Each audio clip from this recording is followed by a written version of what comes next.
Welcome to a quick podcast, Explore Grand County. Thank you for tuning in. Explore short, right? Yeah, Explore short. We're going to try to keep it short. We'll see how long it goes. We're on the timer. Because we are going to talk about the news that there's a no loitering, I believe is what you would want to call it. No loitering at the Petersburg City Parking Lot. Is there hours? I or is that believe just... it's after 4 p.m. Okay. Not positive on that. 4 or 5 p.m. No loitering. Pros and cons, we're going to discuss it. I don't know if we'll differ, if we'll kind of echo each other. I'm not sure. So what are your first thoughts of it? A lot of it blowing up on Facebook. Pros and cons. People for it, people against it. So I have teenagers. I have 15, 14, 9, and 7. Teenagers are only with me during the summer. They don't live with me full-time, obviously. And I've never caught them hanging out in the parking lot because you make them work. Well, that is true. They do work. They do work at the pool and the campground. My experience, I've been down there at the pool to help out, to bring kids and stuff. So, and there's some kids that we have formed a relationship the last 4 to 5 months that I pick up from the park, and we're trying to get more involved and help out. So I agree with the comments of what is there for kids to do. I guess maybe we should say more about what should we talk more about what happened? Let's, because maybe the parents that are fussing about it are just not informed about what actually has went on down there. Yeah, why this was put into place. One, broken beer bottles. Yeah, we picked a lot of those underage drinking. Mm-hmm. Okay. Two, because I think they're just saying, well, it's some trash. It wasn't some trash. Needles, dirty needles. This is not kid safe. Condom wrappers. We've had people complain and say that they have caught the ladies. How do we say it nicely? Doing things on guys. Some inappropriate things for teenagers. In broad daylight. Okay, going on. The lights, the Christmas lights that are really gorgeous down in the park being cut. Yep. Heard about that. So there is some bad behavior. Well, the challenge becomes, so there's two sides. One side is saying, here's interesting enough, on Facebook, and there's 150 posts, and I got to read most of them. The two sides they're talking about is there's nothing for kids to do, and what do we have for kids? I mean, there's two different sides. That Steve Ratchford just put up a post. I didn't get to read it literally just when we were going on the air. They're trying to figure out a thing for kids.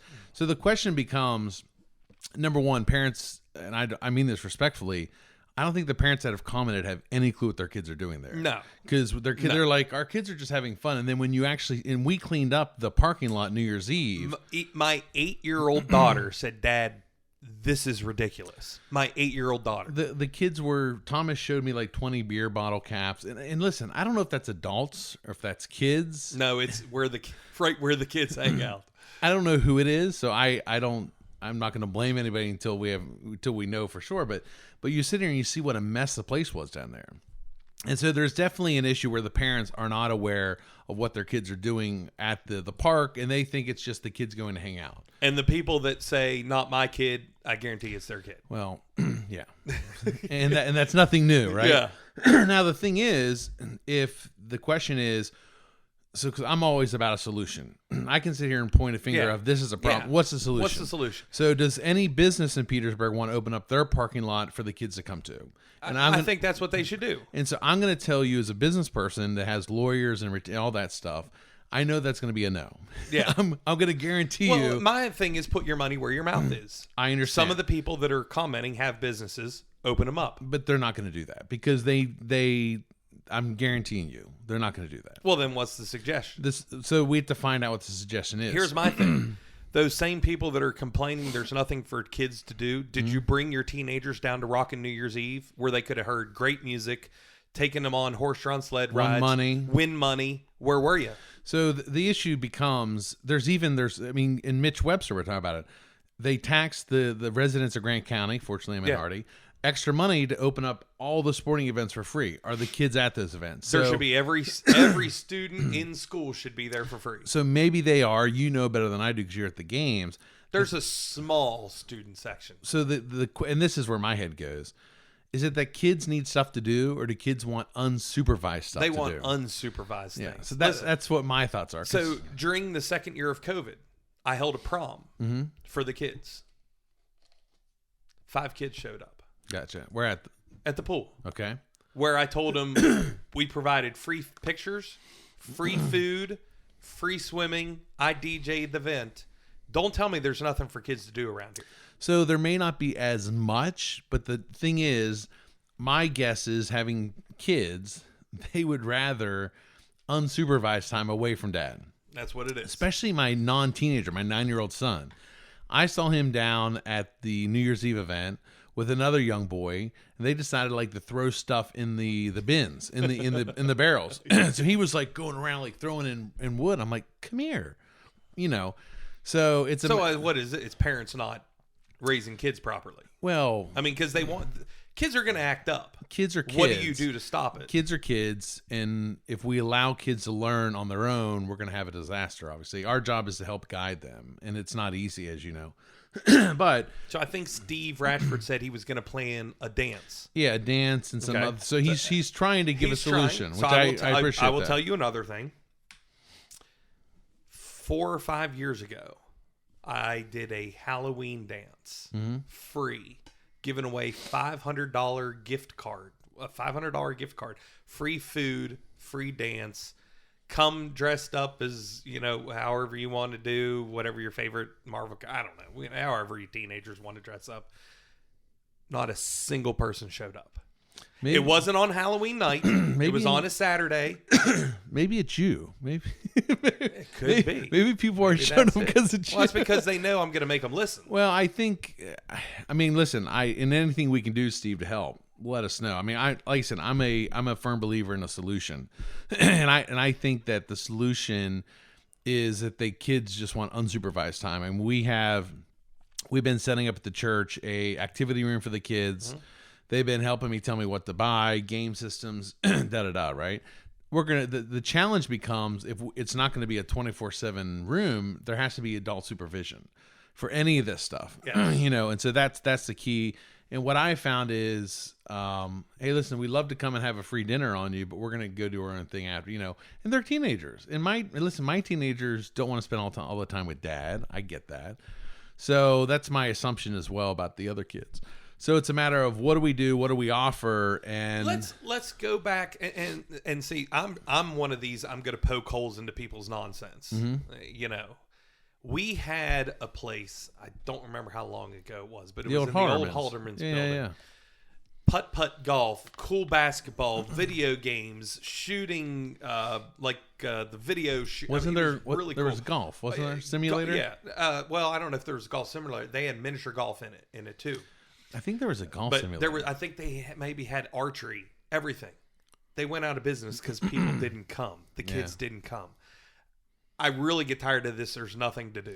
Well, there has been a lot to do. Somebody commented on it's taking cash. Someone says it costs nothing to go sit in the parking lot. Now, it costs something to get beer and condoms and needles. FYI. And gas. FYI. At $4 a gallon almost. Yeah. So it does cost some money, but I think personally, I just think it's unsupervised time is what the kids want. You want to do it? Here's what you do. Let's open the Petersburg parking lot up. The cop sits right there all night. Let's see how many kids stay. Let's see if it really is we want a place to hang out. Well, what if we had other parents and other citizens say, I will watch alternate one night a week. Yeah. I will watch the Petersburg Park. It needs to be more than one parent. It needs to be a couple parents. I will go down to the Petersburg Park you said it's at 4:00. So from 4 to 6. What I say. Yeah. Have 2-hour increments. And as parents, let's go down with multiple parents and let's monitor it. Not monitor, but really be there to supervise, I guess is the best thing. Because that's our issue, what we're trying to do with the churches. How do we actually manpower it? And that's a tough thing to do, because I'm telling you, my own kids, if I left the day and I came home to my house, kids, I don't know if the house would be the same. Listen, we were teenagers. Yeah, I know. Do you want to tell some of those stories of what we did? I didn't have any. You had plenty. My parents ruled with an iron fist. Listen, I had the same parents as you, so they didn't rule you with an iron fist. I didn't drink until I was 21 years old. Yeah. I didn't have sex till I was in my 20s, which I did not drink until you turned 21. That is true. But we did it at home with our parents. Yeah. So, but no, I mean, kids are kids. So I don't want to overlook that. And parents have to be parents. And that's always tough, because if you tell a parent you have to be a parent, they're very offended. Like, yeah. Well, what do you think you had kids for? I mean, we're not their best friend. I'm not Autumn's best friend. That's not my job. I'm her teacher. I'm her principal. I'm her guidance counselor. I'm her dad. Yeah. No, best friend I'm is not her best friend. Maybe when your kids are in their 30s and 40s, you can say we're friends. I don't even know if Mom would consider us friends. She thinks we're just slaves. She still yells at us. But we yell back now at this age, though, which she there's loves a to little hear. bit more leeway. We're like, whoa, slow down. So anyway, but I like I said, I had to read the rest of Steve's. Yeah. If we can help Steve, let us know. Mm-hmm. But that's kind of, my thoughts are, what's the solution? And the solution isn't to put trash cans. I don't know what parents suggested this. I don't want to be offensive.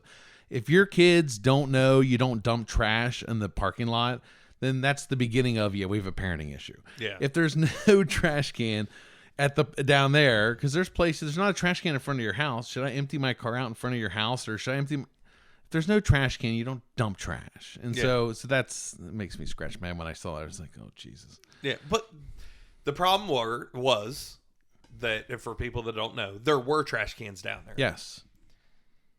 Parents, there you go, came down because they didn't want to pay their trash bill and dump their trash in the trash cans. That's a good way to save money. Yeah. It's a good way to get your taxes raised. Because, listen, the city has to clean up that. They've got to pay someone to replace the lights that were slashed, to do it all, to fix it. Yeah. So, well, there's been a lot of citizens who have complained about how bad it is down there. I was shocked when we came and I didn't have a broom, so I was down there unloading and doing other things. Yeah. My kids had brooms. Your daughter, your wife, other people had brooms, and they were cleaning, and so. It was obnoxious. I mean, I hate to say it, but you sit here and you go. I mean, I came from Chicago, FYI. Yeah. And I've never seen that in the town I lived in. I'm like, oh my God. But anyways, but that's the thing. You have nice stuff. The Welton Park, well known for its light show. Yep. Petersburg is now adding on pieces for its light show.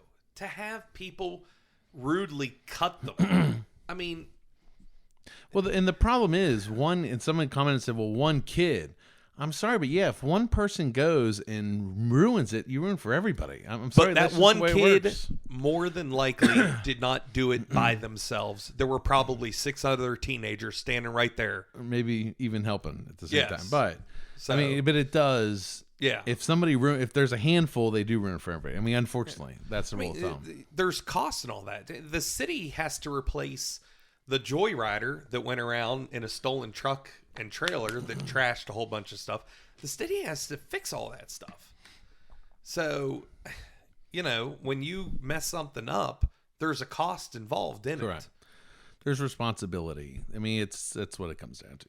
So maybe someone that's a billionaire can open up a free place where it doesn't take money to have things. But unless someone, because you don't make money off of that stuff. The problem is, and I told someone else this, the problem is never money. The problem is people to run it. There was a young lady who approached me about doing she had a vision to do a housing and a bathhouse for people who were either poor and couldn't afford to, their own bathhouse at their house, water, whatever, and homeless people. And I said, well, getting the money for it's not an issue. I have enough millionaires that I can give you the names. You can call them. They'll probably donate money. The problem is... Can you get one to sponsor the podcast? That's a good question. I don't know how it'll benefit them. I'm paying insurance for the podcast, and we're not making money. We're doing all this free stuff, right? But now you have me to lose my mind. Oh, the problem is getting volunteers. The problem is people. That's the issue. So even if someone says, here's $1 million to set it up, and here's $1 million for the cash flow to function, to actually run it, that would be possible. That's your key. And so, Steve, if you need bodies once in a while, I mean, let us know. We'll certainly help out. So yeah. So who's the millionaire? Who can we hit up? My first thought would be Kirk Wilson. That's my first thought. But he doesn't take my calls anymore. So. Yeah, that's why. I'm kidding. Well, maybe you are, Kirk. I don't know, but good for you if you are. But, so I don't know. It's not me. Definitely not me. Not I. I have 4 kids. I pay child support on 3. So yeah, their moms are millionaires. Oh, my ex-wives live very nice lives. They do. Funny. So, it's a tough situation either way around it. I don't know. I don't know what the answer is. The answer there. I'm glad Steve started. There's something that we have to do, but on the flip side, the parents have to be part of the solution. So if the parents aren't part, and buying a trash can is not part of the solution. So I'll tell a story. I went on a date. My parents did not like the young lady that I was going out with. Do we want to name her on the? No, just kidding. Teresa Hawk was her name. But my dad followed me around all the way to Cumberland and back. And if he would have caught me throwing trash out or doing something, he would have yanked me out of the car and brought me home. And there would have been no questions. I mean, my parents were maybe some people would say helicopter-y, but they were very, very watchful. So be it. Yeah. So much so that I didn't get married till I was 40. They were really watching over you. I've been married. They were still like, I was married 3 times before I was 40. They were like, that hot girl. Still don't know about her. Teresa girl. At the end of the day, it's the parents had to be part of the solution. Yeah. Blame it on the city. I totally understand why the city made the decision. I get it. But if the parents, there has to be part of the solution. And so for Steve Ratchford, and like I said, I had to finish reading your post. And he's a parent. Yep. I think that's great. And we need more parents that say, and it's time. And like I said, money, you can always get money. Time is the key. How can you spend time? So anyway, listen, spending time with your kids in general is a good thing. Giving them boundaries, correcting them. So yeah, maybe we need to have Pastor come on and talk about raising kids. Talk about raising kids. No, it's not easy. No, it's not, and there's no perfect thing. And there's no book, and there's no you do this without. Every kid's different, so it takes a lot of wisdom. But just saying, go to the park. Yeah, it's almost like they want them to make a mess of the park instead of their house. Because when growing up, our sister had friends at the house all the time. Yeah. I didn't. Well, that was mom and dad's rule. You're not going to someone's house. Have them here. You can more than welcome to have them here. Yeah, and that it's not a bad thing, but part of me thinks it's like easy for the parents to say, yeah, go down there. No, I didn't have friends, so that wasn't an issue. That's why no one came to your Halloween party. No one's coming to your stuff. So. Oh well. All right, we're supposed to be short today. Yeah, that was not short. Yeah, we weren't short. Okay, well, if you have a solution, reach out to us. Hey, sweetie, and that's Explore Grand County. We'll see how much trouble we get in. Take it easy.